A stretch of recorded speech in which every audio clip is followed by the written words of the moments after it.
ngoma moyo wangu chiti pangu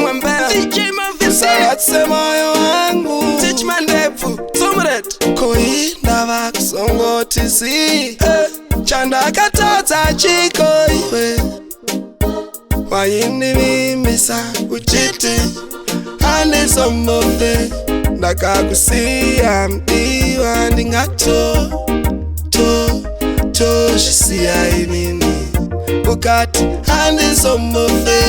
ndakakusiya mdiwa ungatondisiya inini ololo vanovenga ololo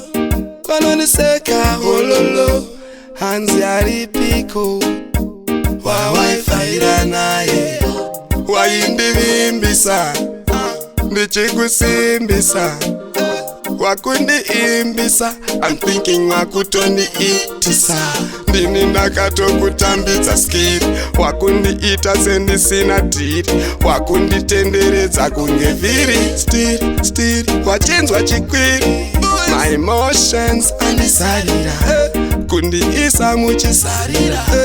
kundivhura kundisarira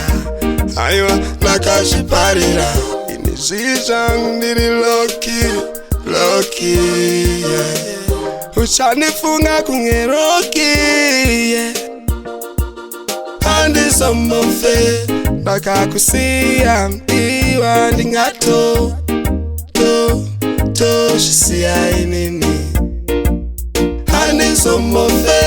ndakakusiya mdiwa ungatondisiya inini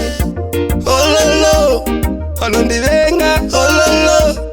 anondiseka ololo hanzi aripiko wawaifaira naye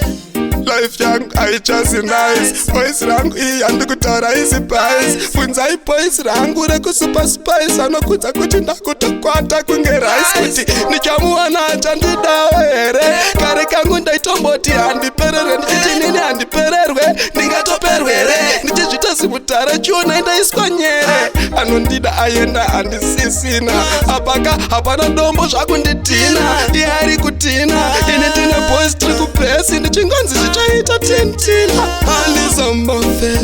ndakakusiya mdiwa ungatondisiya inini